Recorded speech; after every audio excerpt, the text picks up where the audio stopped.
Buenos días. Ánimo, ya falta menos. Vamos a informar el día de hoy sobre dos temas. Lo de la infodemia, esta nueva epidemia que tiene que ver con las noticias falsas que proliferan, ese virus que se transmite y que produce desinformación, alarma y desde luego que afecta la convivencia social. No es el propósito censurar, es informar a los ciudadanos cómo funciona este mecanismo del todo nuevo, porque en siglos no veíamos algo así.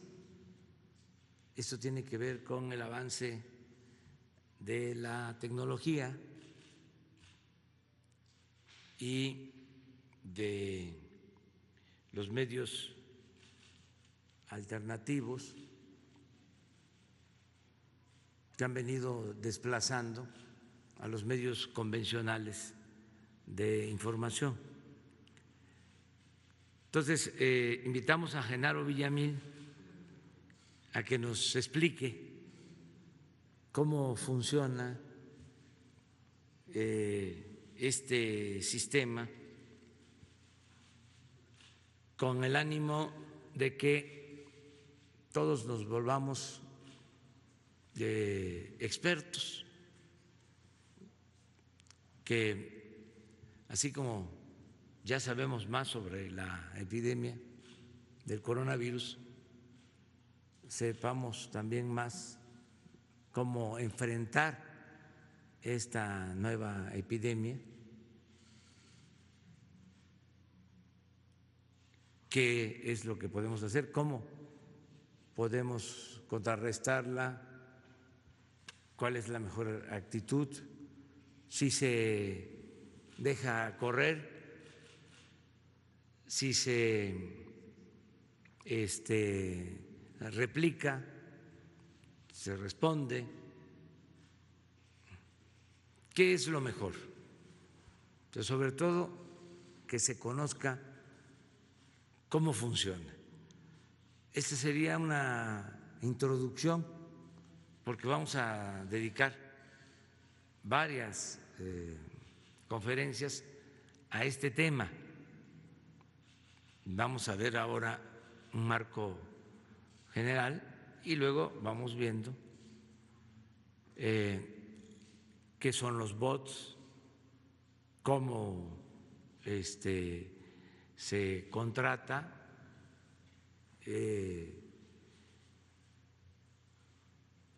este servicio, quién ofrece este servicio,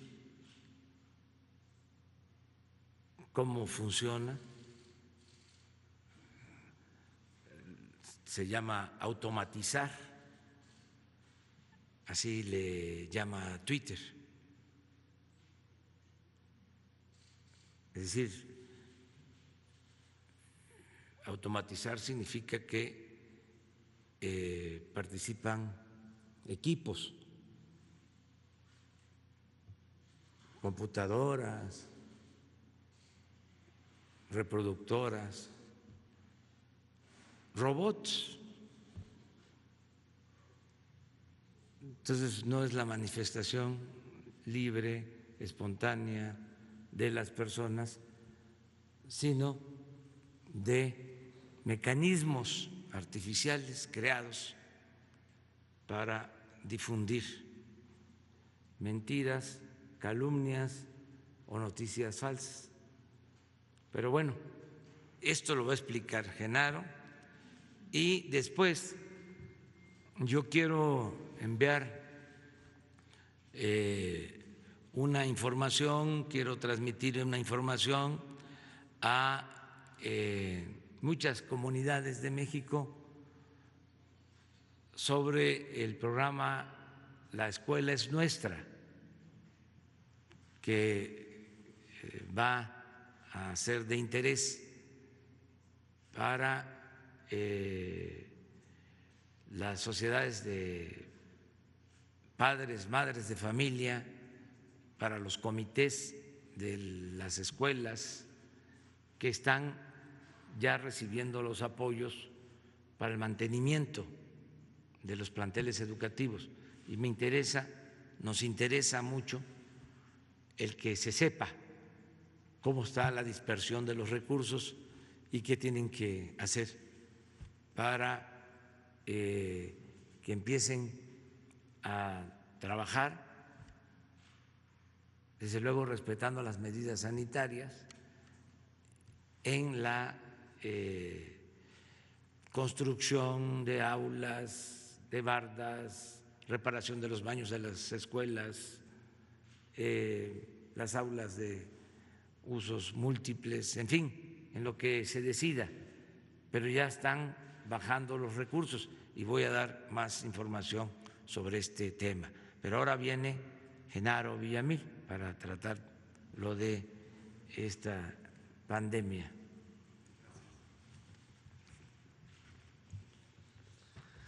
Muchas gracias, señor presidente. Muchas gracias, colegas, compañeros y a todas las personas que nos están viendo a través justamente de redes sociales o de las pantallas televisivas.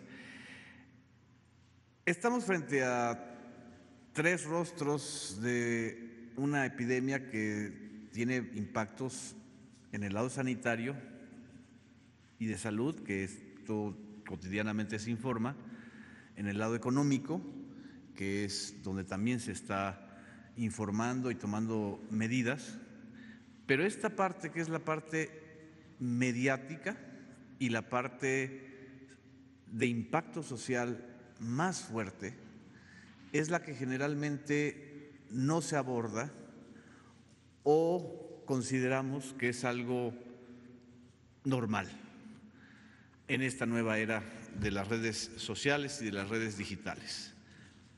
La infodemia es, aquí vamos a la definición, es un término que utiliza la propia Organización Mundial de la Salud para referirse a la sobreabundancia de información falsa, maliciosa o medias verdades sobre la pandemia y su rápida propagación a través de las personas y de los usuarios, de todos nosotros, de redes sociales, a través de Twitter, a través de Facebook, de las empresas de Facebook, como son especialmente WhatsApp, Instagram, de YouTube.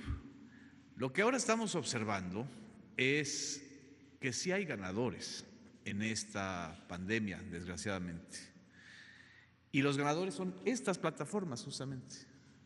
El nivel de ingresos y de ganancias que han tenido en este primer trimestre del año, empresas como Facebook, empresas como Google, empresas como Amazon, como Microsoft y en menor medida, aunque muy importante también Twitter, son el resultado de esto justamente.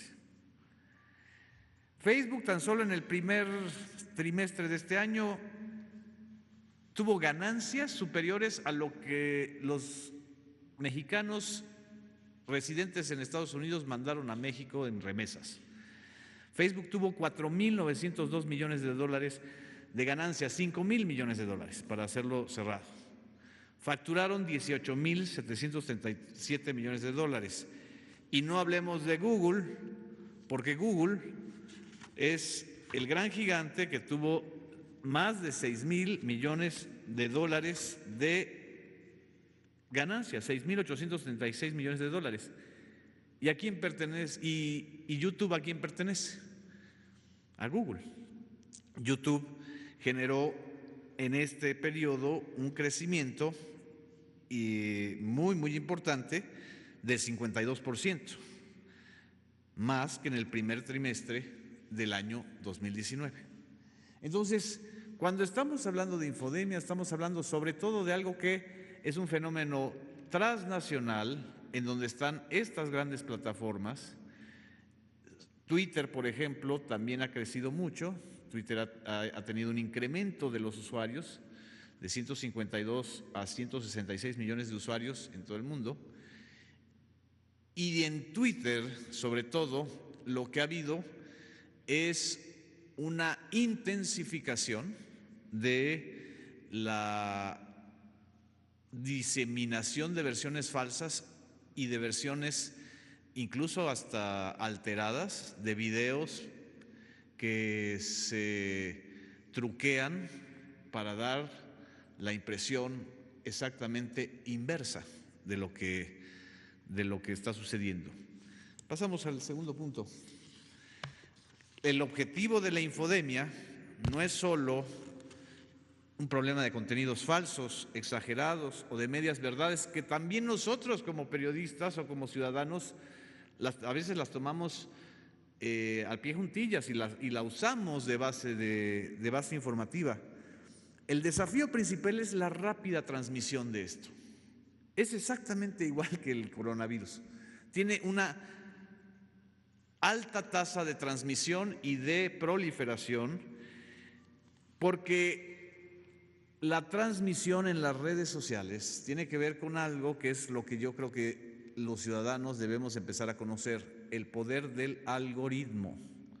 Así como en la televisión o en la radio, el nudo central del negocio es el rating, o en los medios impresos es el número de suscriptores o de ejemplares vendidos, en las redes sociales el tema es el algoritmo. Es la fórmula secreta que hace que a nosotros nos llegue determinado contenido en Twitter, en Facebook, en YouTube, y que tiene que ver con nuestros datos personales. El gran negocio en este tiempo y sobre todo en estos meses, en donde todos hemos estado en confinamiento o usando hasta 50 o 60% más las redes sociales, son nuestros datos. Nuestros datos, no solamente los datos personales, sino los datos que nosotros generamos cuando estamos usando estas redes sociales, ¿no? Ya sea nuestros miedos, nuestras angustias, nuestras preferencias, nuestras alegrías, pero sobre todo nuestros miedos. Entonces, este uso del algoritmo es lo que está también potenciando la infodemia, porque en el caso del Facebook es el número de interacciones, por ejemplo, o en el caso de Twitter es el número de interacciones más a quienes les das like o a quienes retuiteas o qué posición política tienes, ¿no? Pero en estos momentos la infodemia más delicada, más importante, es la que está ocurriendo a través de WhatsApp.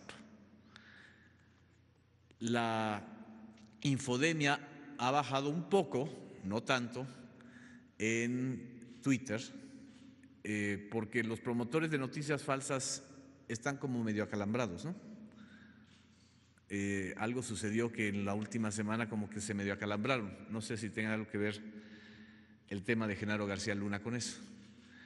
Pero en WhatsApp se ha intensificado a raíz de la tercera fase de la epidemia la circulación de audios y de videos alterados, truqueados, que tienen como objetivo generar desconfianza social, generar miedo, sobre todo en los sectores más populares, en los sectores que no tienen acceso luego a contrastar la información. Y así estamos escuchando el audio de una señora que dice que la Secretaría de Marina va a rociar el virus en las noches, que es un audio truqueado de 2017 y que le llega a las personas porque se hacen las cadenas, así cadenas de transmisión, exactamente como en el coronavirus. Se hacen las cadenas de transmisión a través del WhatsApp. ¿Qué es lo que hay que hacer? Cortar la cadena.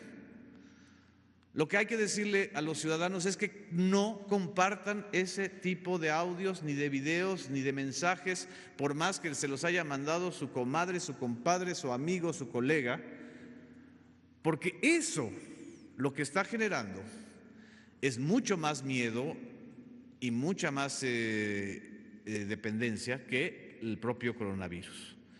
Vamos al tercer punto. Por eso es importante cortar esa cadena de mensajes, incluyendo también los mensajes exagerados o negativos en Twitter. Porque la infodemia, es decir, la epidemia de noticias falsas o medias verdades, lo que genera son percepciones negativas, pánico, desconfianza social, vulnerabilidad y prejuicios que criminalizan a las personas que viven o atienden el coronavirus. Los ataques a las enfermeras, a los enfermeros, a los médicos, al personal sanitario, no es un asunto casual. Tiene que ver con la infodemia, tiene que ver con esta estrategia de criminalizar, señalar o alimentar los prejuicios para que la responsabilidad del coronavirus sea de un ente profesional o de alguien, ¿no? Esto es muy preocupante y por eso a la Organización Mundial de la Salud le ha preocupado tanto este asunto. Cuarto punto, también la infodemia lo que potencia son las teorías de la conspiración. Y también ustedes habrán escuchado en YouTube o en Facebook o en Twitter incluso, las teorías de conspiración más locas, ¿no? Desde que es un asunto de los judíos capitalistas de Nueva York hasta que es el producto de un laboratorio chino o que se inoculó desde Estados Unidos para entonces molestar a China. Esto, que es común, se vuelve todavía más peligroso cuando la difusión de estas versiones es todavía más rápida. En la infodemia, la réplica o la difusión de esta información es hasta 4 o 5 veces mayor que en tiempos normales, y eso obviamente todos lo estamos viviendo todos los días. Porque pasamos al punto 5, porque el negocio ahora, el negocio de los que hacen la infodemia es intoxicar las redes sociales, ¿sí? Y la intoxicación, como en un paralelismo con el tema de las adicciones a las drogas, lo que te genera es lo que algunos llaman la dopamina digital. Es decir, si nosotros escuchamos, vemos y compartimos información negativa, hay un efecto emocional en nosotros que nos hace adictivos a eso, como también nos podemos hacer adictivos a los memes o a las burlas. Este asunto es todavía más perverso porque se trata de enganchar a la gente, ¿sí? Aunque sean absolutamente ridículas, increíbles las versiones, el tema es que se viralice, que se comparta de manera mucho más rápida. Y el último punto, no es que nosotros, como colegas periodistas o como comunicadores, estemos exentos de la infodemia, porque eso nada más le da a las personas que no saben o que son ignorantes. No, la infodemia nos afecta a todos, porque la rápida transmisión de la información falsa genera miedo, desconfianza, polarización, en lugar de generar solidaridad, empatía y una acción social más contundente. Y termino solo para comentar esto. El negocio, acuérdense, los que nos están viendo y escuchando, que en las redes sociales, cuando algo es gratis,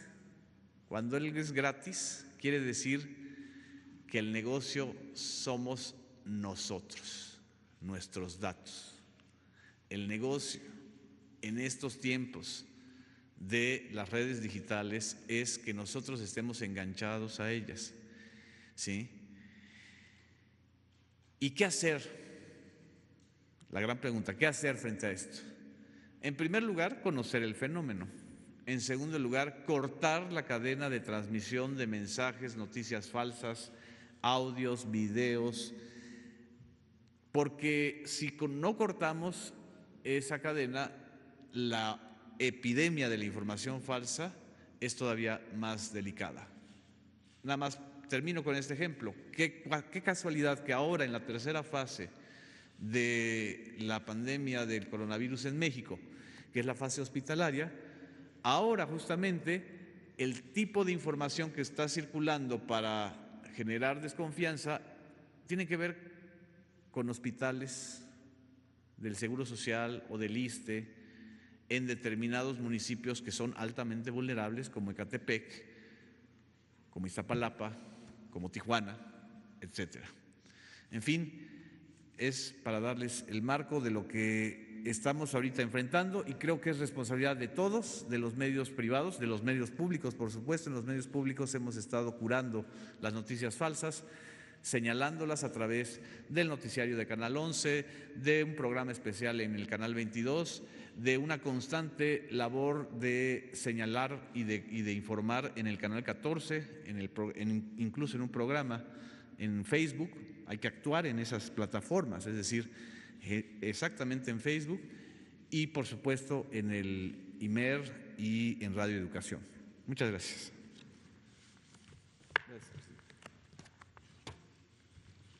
Bueno, esto es el inicio de un debate importante que vamos a seguir dando.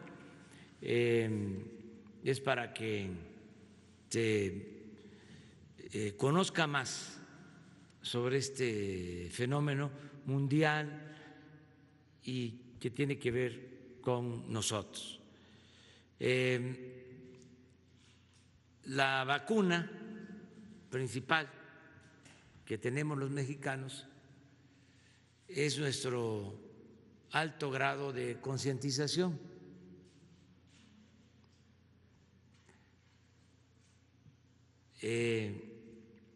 Lo que repito y repito, el pueblo de México es de los pueblos con menos analfabetismo político. Esto se debe al renacimiento que se dio en los últimos años, a lo que también hemos dado en llamar revolución de las conciencias.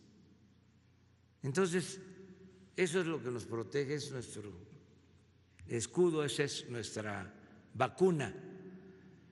La gente está muy avispada, muy despierta, pero es importante acercar información.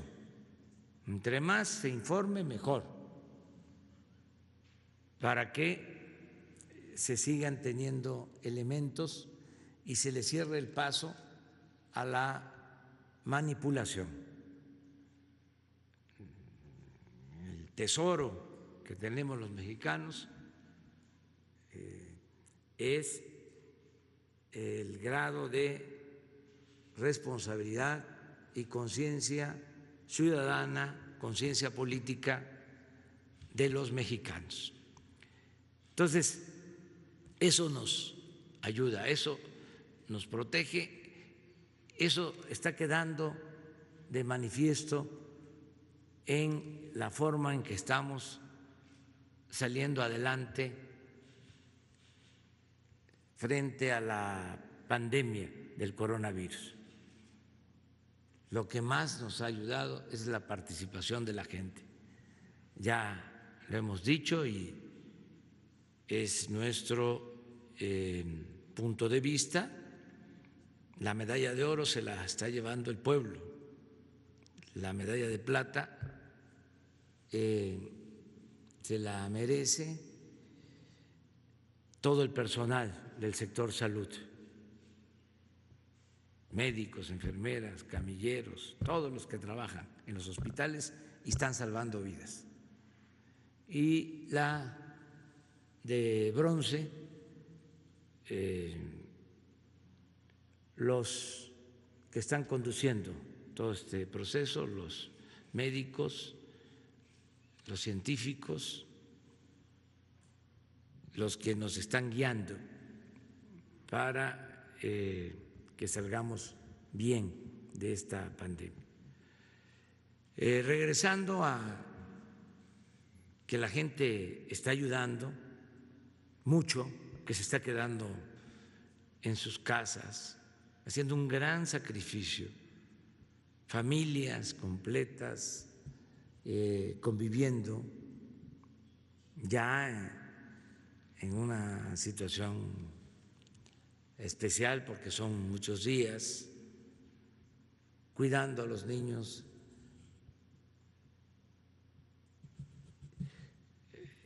ayudándoles en sus tareas, ayudando en las labores domésticas, mamás y papás, comprendiéndonos más, queriéndonos más en familia, con los seres queridos. Y cuando hablo de familia, me refiero a la familia moderna, como es ahora la familia. Entonces, ha sido fundamental el aporte de la gente y de la familia, que se confirma es la principal institución de seguridad social. Por eso, no creo yo necesaria la campaña que se dio a conocer ayer o antier para pedir que la gente no salga y se quede en sus casas, pero con un tono, lo digo de manera muy respetuosa, demasiado autoritario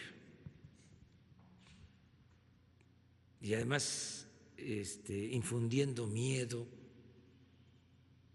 tratando a los ciudadanos como si no fuesen responsables y como si no estuviesen demostrando que están participando conscientemente y evitando salir, ¿sí?, de sus casas. Entonces, yo respetuosamente no avalo esa campaña. No soy partidario del autoritarismo y creo que es más que autoritaria esa campaña. No quiero calificarla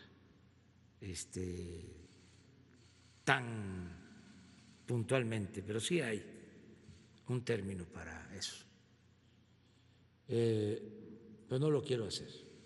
Ojalá y la retiren y que confiemos en la gente, en la madurez de los ciudadanos, que van a seguir ayudándonos, quedándonos todos en casa, que van a seguir atentos a las recomendaciones, cumpliendo todas las recomendaciones. Vivimos en una democracia, no queremos una dictadura, ni siquiera aceptamos los afanes y el pensamiento dictatorial.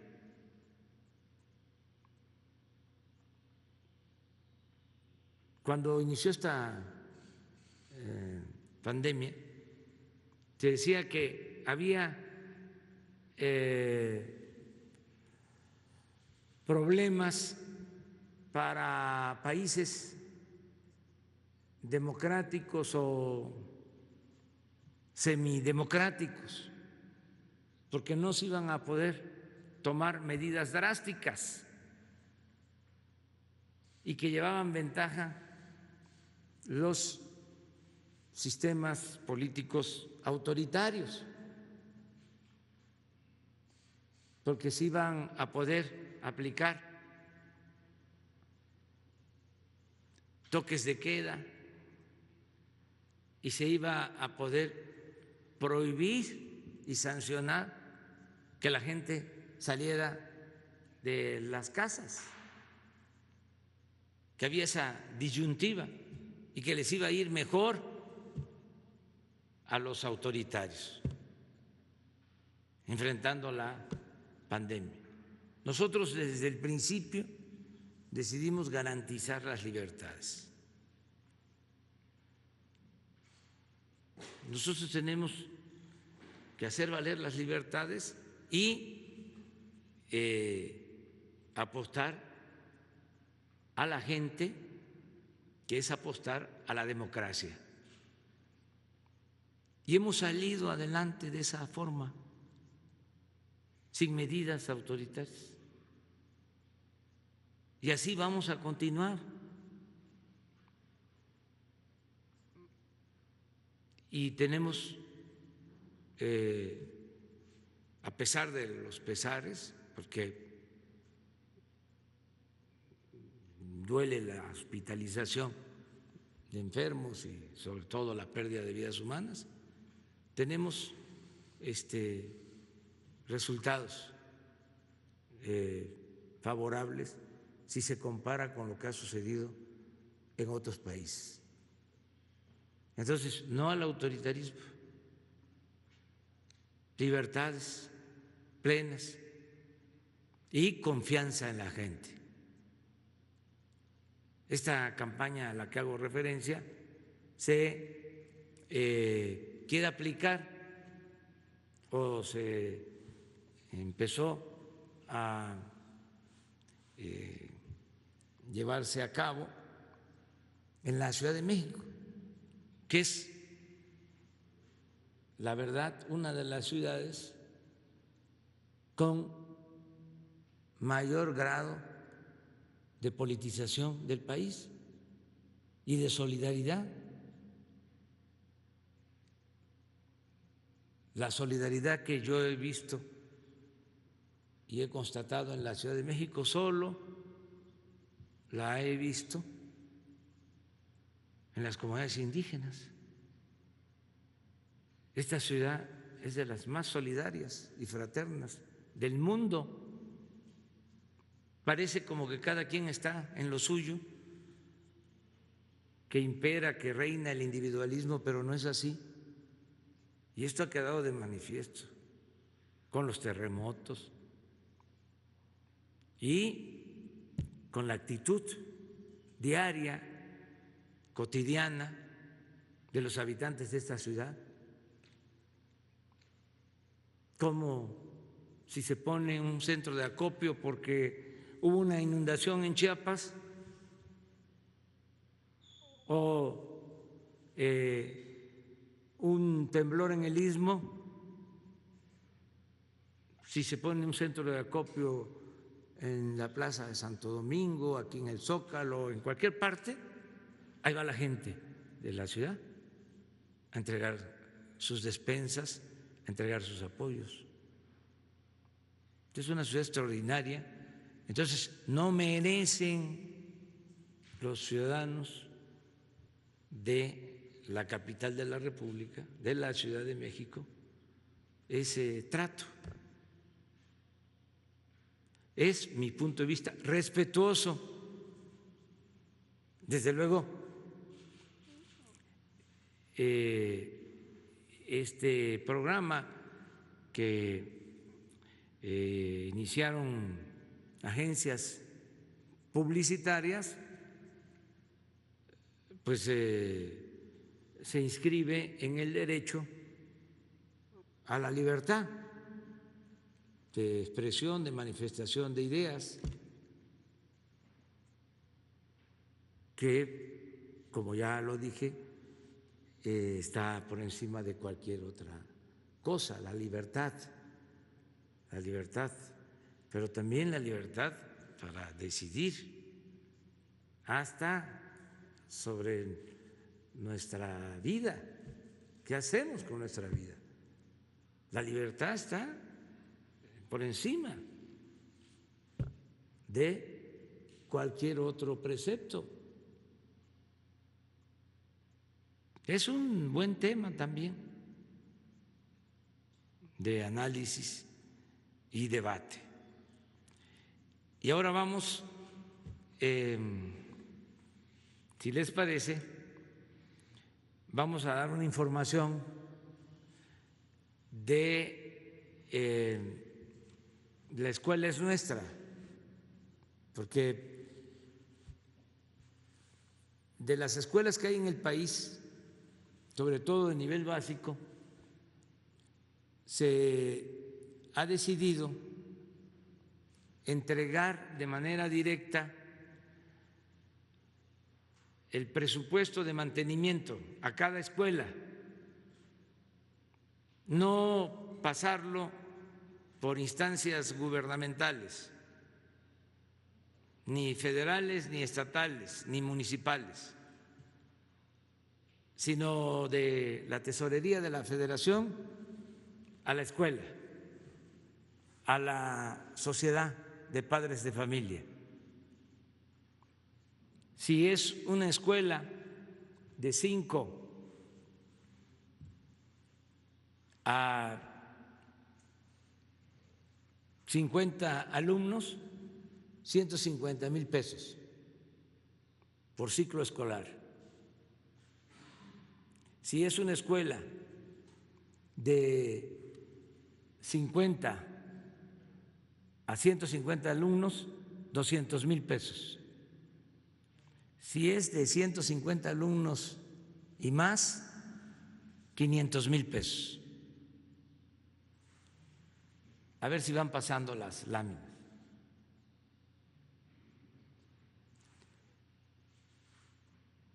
Se forma un comité en cada escuela con padres, madres de familia, maestros.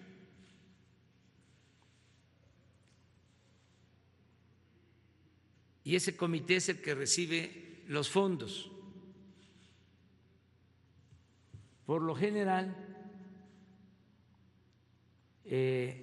los tesoreros de esos comités, la mayoría son mujeres. Aquí está la distribución que les decía por plantel, lo que corresponde. Estas escuelas de hasta 50 alumnos son multigrados, son las escuelas pequeñas que están en las comunidades más apartadas, donde un maestro, 2 maestros, maestras, dan hasta 6 grados.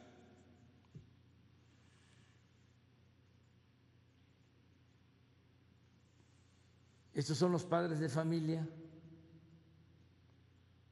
que se están ya atendiendo en 48,163 comités, que equivalen a 48,163 planteles educativos. Pasamos a la otra. Esto es lo que se está dispersando. Llega directo el recurso. Lo que me importa ahora es informar que 25,510 escuelas ya están recibiendo casi 5,000 millones de pesos. Y quiero informar que ya pueden ir a el banco, en este caso es Banco Azteca, a sacar los 150, 200 o 500,000 pesos.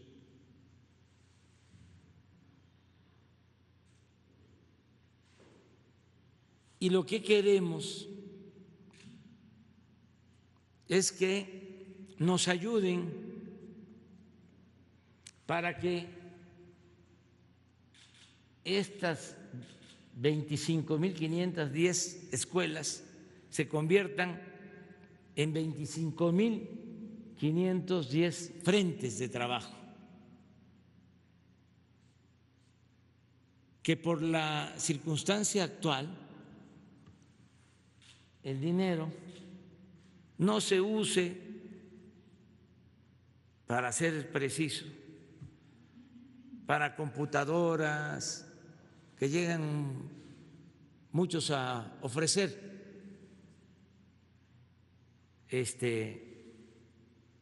distintas mercancías, que se use, y es voluntario, desde luego, en la construcción, ya sea en ampliar las aulas, en las bardas, en las aulas de usos múltiples, en los baños, en todo lo que pueda significar contratar a maestros, albañiles, a trabajadores de la construcción. Ya después, ya vemos en la próxima entrega, porque esto es anual, es por ciclo escolar, si utilizan los recursos con otros propósitos. Pero ahora es muy importante reactivar la industria de la construcción y darle ocupación, darle trabajo a los trabajadores de la construcción. Estos son los empleos que consideramos se pueden generar.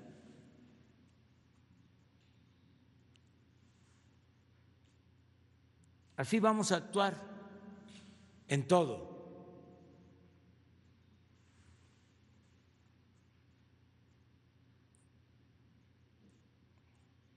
Y vamos a seguir ampliando el programa. Aquí hablamos de alrededor de 50,000 escuelas, son 170,000 en el país de educación básica, y todas van a recibir este apoyo para el mantenimiento. Esto mismo es lo que queremos hacer con los créditos de vivienda, que en vez de que se le entregue a una inmobiliaria, a una empresa constructora el dinero para hacer una unidad habitacional, podamos entregar lo más que se pueda a los trabajadores, a los beneficiarios, de manera directa, para que ellos manejen su dinero, que ellos contraten al ingeniero, al arquitecto, al maestro albañil, al trabajador, para que les rinda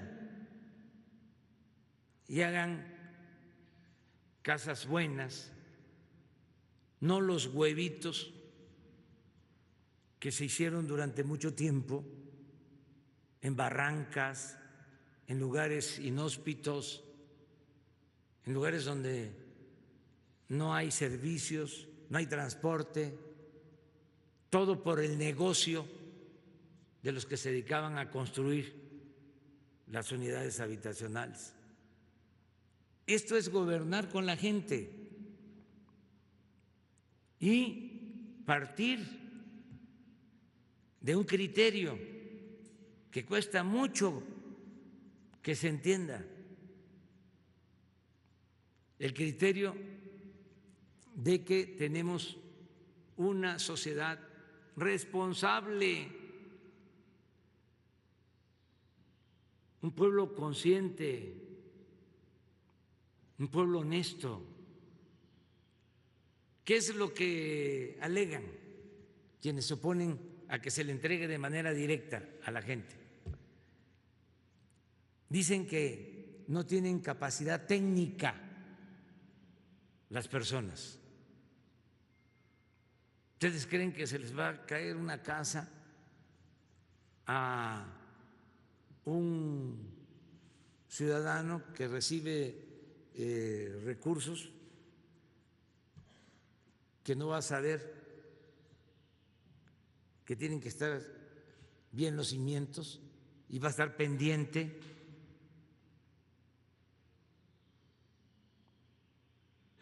Y hay mucha experiencia,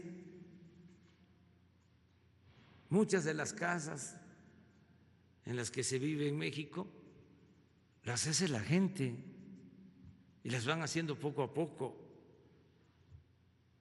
Y por eso se han hecho de sus casas. Si no, no hubiesen podido, porque han estirado el presupuesto, lo han cuidado y les ha alcanzado. Entonces, así como vamos a tener estos 50,000 frentes de trabajo en total, en abril 25,000, así queremos tener miles, millones de frentes de trabajo con los créditos de vivienda. Por ejemplo, los créditos de vivienda que va a otorgar la Secretaría de Desarrollo Urbano van a ser así, directo. Les va a llegar su cheque a los beneficiarios. De acuerdo a los censos, ya se les entrega y un manual. Y aquí vamos a estar informando.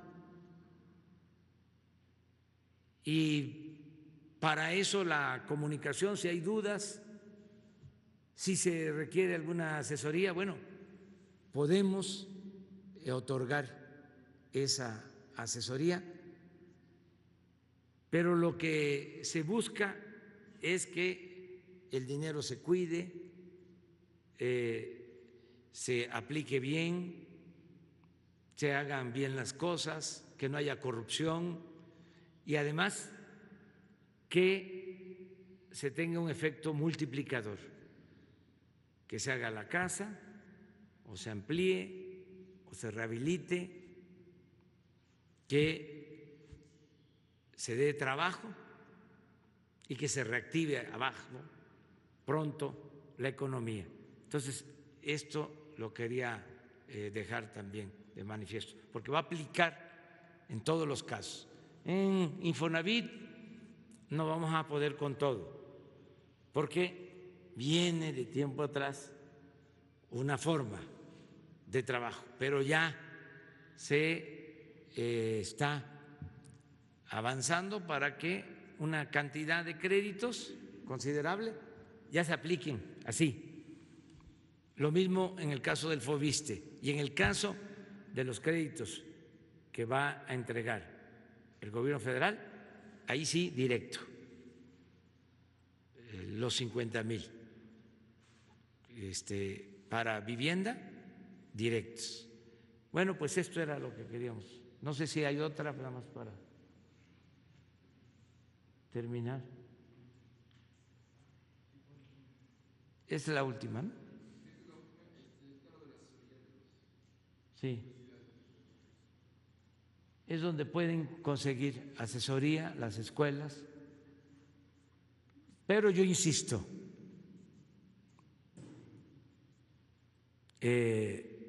porque conozco, ¿sí?, a la gente vengo de abajo. Y todos saben cómo se puede construir una casa. Y conocen a los maestros albañiles, se hacen arreglos, ya sea por día, a destajo, en fin, eso lo sabe muy bien la gente.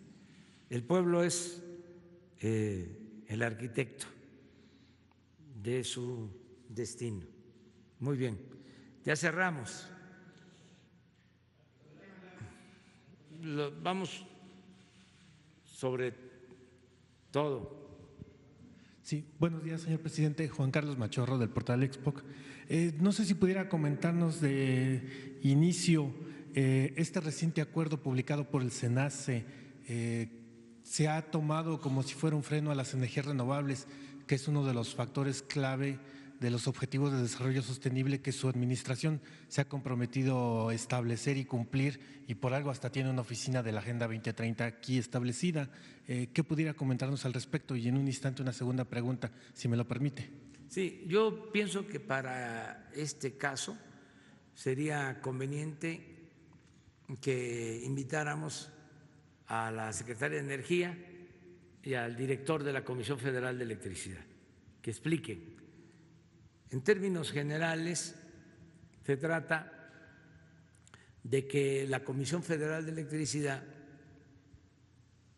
le compra energía a particulares.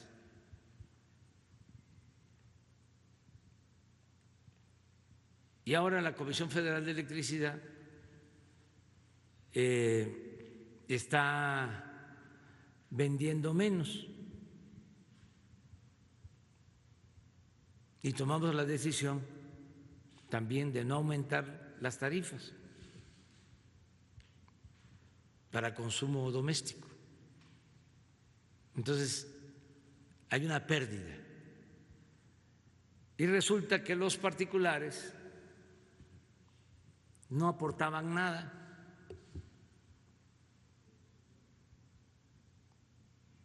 Y entonces, ahora lo que se está haciendo es que se le está dando un trato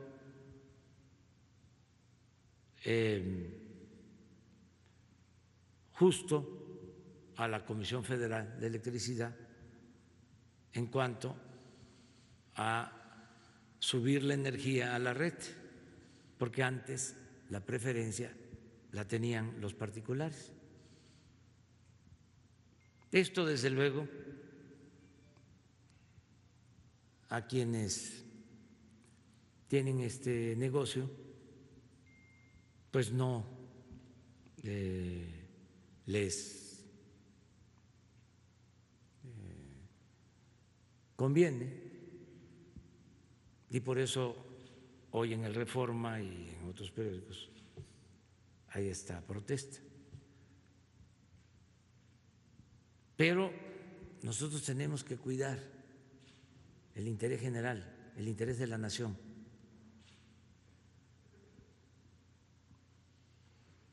Ya no son los intereses privados o particulares los que dominan México, por legítimos que sean esos intereses. Por encima de los intereses particulares está el interés general, el interés de los mexicanos, el interés de la nación. Eso es lo que se está aplicando y es un asunto de justicia. Quieren la historia en breve. En el periodo neoliberal les entregaron el mercado o parte del mercado de la energía eléctrica, nos engañaron de que nos íbamos a quedar sin luz si no se abría el mercado de la electricidad a particulares. En la época de ¿quién creen? De Salinas. se reformó una ley secundaria y empezaron a dar permisos para que particulares generaran energía eléctrica. Y así fueron avanzando hasta que se reformó la Constitución y las leyes. Y ahora la mitad de la energía eléctrica se compra a particulares, empresas, las mayorías de ellas extranjeras, en particular españolas, hablando con claridad, y vendieron durante mucho tiempo la energía eléctrica cara. Se pagaba más en México por la energía eléctrica que en cualquier otra parte del mundo, porque también se les entregaban o se les daban subsidios. Entonces, no hay ninguna violación a la Constitución, a las leyes. Dentro de las facultades que tiene la Secretaría de Energía, se estaba buscando que haya orden y que no se siga arruinando a la Comisión Federal de Electricidad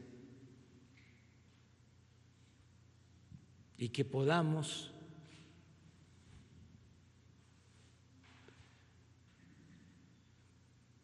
mantener los precios de la energía eléctrica y bajarlos si es posible, que ellos nunca lo hicieron,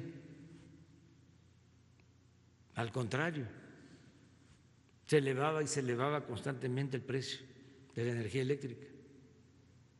Entonces ahora están planteando de que ya no se van a usar las energías limpias.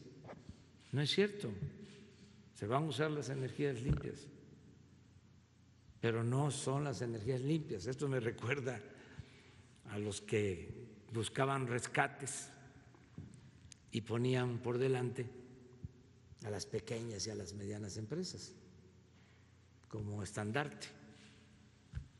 Aquí ahora también ya se están volviendo ambientalistas, cuando lo que está detrás es un negocio.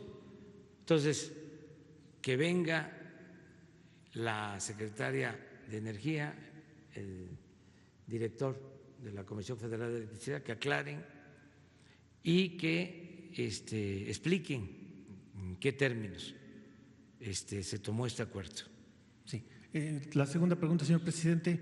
Usted ha declarado que la iniciativa privada se debe encargar de invertir, pagar impuestos, crear empleos, dar salarios justos, y mientras que el gobierno tiene a su cargo la responsabilidad del bienestar de la población. En estos momentos, en este contexto de pandemia, ¿sigue pensando lo mismo o reconoce que la participación de la IPE es necesaria para construir el desarrollo social y sustentable de nuestro país? Gracias. Es importante que participemos todos. Cuando hablé de que no me gustaba el modito, es que de repente, porque no les aceptamos sus propuestas de no cobrar impuestos o posponer el cobro de impuestos, que nos iba a llevar a no recaudar, se nos iba a caer la recaudación, y al fomentar la cultura del no pago, si de por sí los de mero arriba no pagan, imagínense si una de las medidas que se toma ante el coronavirus es decir, por la crisis económica se suspende el pago de impuestos 4 meses o 6 meses, que era lo que querían. Entonces, no íbamos a tener recursos, no íbamos a salir como sucedió en el corte de abril, que en 4 meses la recaudación, a pesar de la crisis, aumentó, porque la gente está actuando de manera muy responsable. Ayer hablamos de nuestros paisanos, los migrantes y las remesas históricas que envían a sus familiares de 4,000 millones de dólares. Entonces, como no aceptamos esas condiciones, porque no puede haber trato privilegiado, tenemos que representar a todos y cuidar a los más necesitados, a la gente más pobre. Entonces empezaron a convocar a sus planes de rescate de acuerdo a como se hacía antes, con el mismo espíritu del FOAPROA, con la misma idea de rescatar a los de arriba a costa del sufrimiento de los de abajo, para terminar convirtiendo deudas privadas en deuda pública. Entonces, empezaron a hacer sus planes y por eso hablé del modito, pero de otra cosa que se les olvida. Ahora se gobierna de acuerdo a lo que establece la Constitución. Antes la Constitución se respetaba en la forma y se violaba en el fondo. Ahora no. A mí me gustaría que leyeran la Constitución. Dicen los abogados cuando hay un litigio, un debate, dice, no quieras que te lea el artículo,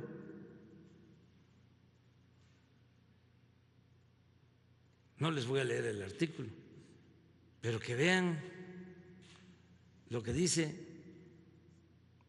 ya eso se los dejo de tarea, el artículo 25 de la Constitución.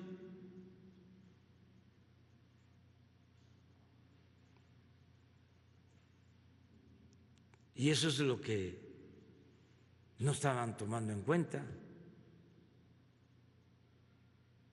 ¿Cómo voy yo a estar de florero, de adorno, si no soy un títere? Yo represento a todos los mexicanos, por eso llegamos aquí, porque antes el gobierno era un comité al servicio de unos cuantos, tenían tomado el gobierno, estaba secuestrado el gobierno.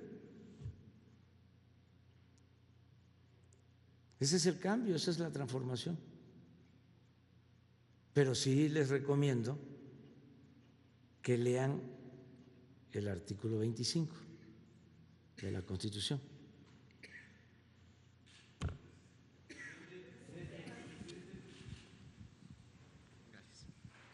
Buenos días. Juan Hernández, del periódico Basta y de Grupo Cantón. Serían 2 preguntas. La primera, referente precisamente a esta situación de la infodemia. Si ustedes han detectado campañas precisamente de ataques a la Cuarta Transformación desde el inicio de su gobierno, ¿cuántas han sido?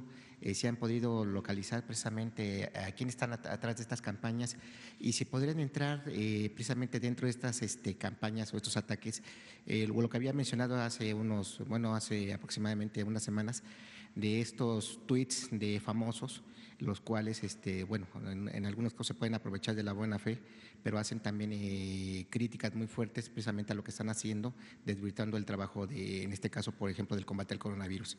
Y en breve una segunda pregunta.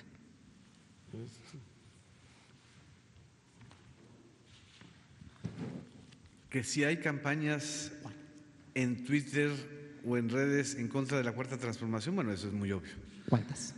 Bueno, ¿cuántas? Hay muchísimas. La contabilización no creo que nos corresponda a nosotros, pero lo que sí corresponde, creo yo, es que lo que pasa es que puede ser desde una información falsa hasta una coordinación automatizada de cuentas, más de 400 cuentas. Hay más de 400 cuentas vinculadas a un solo nodo de interés. Lo que aquí creo que importa mucho es que Twitter, la empresa Twitter, haga transparente no solamente los ingresos que tenga, sino que señale al usuario, o que nos señale a los usuarios, así como verifica cuentas con esa palomita, que también pusiera algún distintivo en donde se señale que esa información o esas cuentas están coordinadas y pagadas. Es como la gacetilla, como cuando hablábamos de la gacetilla en la prensa, que se distinguiera la gacetilla con un recuadro, o en el caso de la televisión, que se distinguiera cuando era evidentemente una entrevista pagada o una promocional pagada, ¿no? Los infomerciales políticos, de los cuales fue muy famoso el periodo de Peña Nieto. En el caso ahora de las redes, el tema es que se distinga cuando se trata de una posición y de una campaña pagada. Pero también creo que es importante convocar al Instituto Nacional Electoral, al INE, para que audite y revise las cuentas de los partidos políticos, de quienes aspiran a fundar partidos políticos, de agrupaciones políticas nacionales y de políticos como gobernadores o legisladores que destinen recursos públicos a redes sociales. Ahí está el tema de Facebook, por ejemplo, en la campaña del 2018, que fue también muy importante, y está todo el tema también del gasto en YouTube y en Twitter. ¿Cuántas?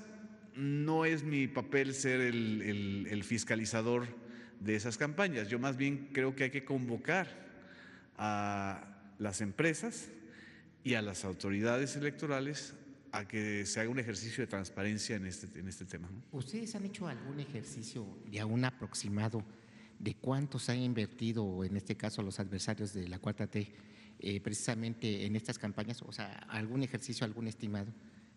Pues estábamos hablando incluso que hay… El problema es que todo esto se maneja en la opacidad.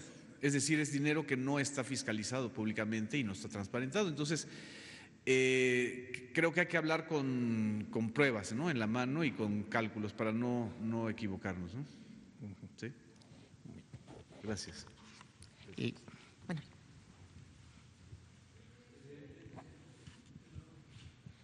Luego tú. Y ya los vamos a este lado. Buenos días, señor presidente. Berenice Telles, del Diario Nacional 1+1.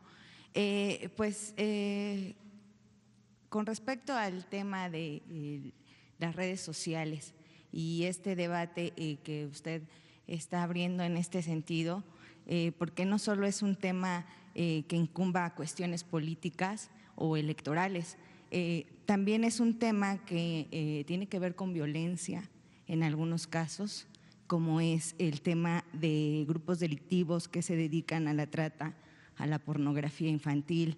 Y bueno, quisiera saber si en este caso va a pedir también la intervención de la Policía Cibernética, pues para ahora sí que se abra en serio este debate con respecto a las redes sociales en México, y con ese liderazgo que usted tiene pues a nivel internacional en la ONU y en la Organización Mundial de la Salud, pues también hacer este llamado a nivel mundial, a nivel internacional, con respecto a lo que está sucediendo en las redes sociales, pues en este sentido de violencia, que además ante la situación en la que nos encontramos el día de hoy, pues la verdad es que es más que necesario que se abra ese tipo de debates. Gracias. Sí, es muy interesante el tema, por eso lo abrimos. Para irnos a una revisión de fondo. Yo siempre voy a estar a favor de la libertad y de las redes sociales. Por eso hablo de las benditas redes sociales. Pero no quiero, que este medio de comunicación tan importante que surge después del manejo autoritario de los medios convencionales, como una opción, como una alternativa, como un aire fresco, se deforme y se corrompa, como pasó en muchos casos, no en todos, en medios convencionales antes del surgimiento de las redes sociales. Y sí es un asunto mundial y sí tenemos que cuidar este medio de comunicación porque se está haciendo mal uso. Primero, en la defensa de intereses vinculados a la delincuencia común y a la delincuencia de cuello blanco. Y en el caso de la delincuencia común, pues ya se sabe. Hoy no sé si puedan poner un informe sobre los llamados en redes sociales a cometer saqueos.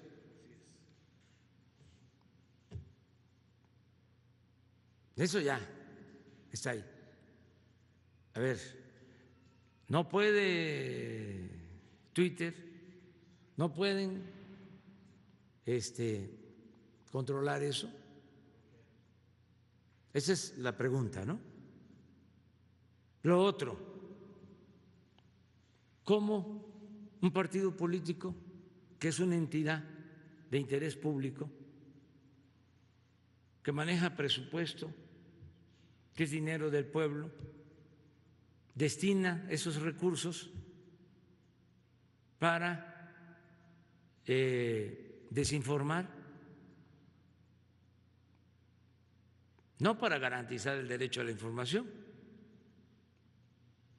sino para falsear información, para calumniar. ¿Y qué? ¿No se va a poder saber? En Estados Unidos se informa cuánto gastan los partidos, los candidatos, en sus campañas en Twitter, en sus campañas en Facebook, diario, transparentan. ¿O es que aquí no hay partidos que destinen dinero a llevar a cabo estas acciones de ataques a adversarios? ¿Por qué no se sabe lo que aquí decía Genaro? Los políticos, a ver, ¿por qué compran publicidad en el Twitter, en el Face? ¿De dónde viene el dinero? ¿Por qué no se va a saber? Si todos tenemos que informar, la vida pública tiene que ser cada vez más pública. La transparencia es una regla de oro.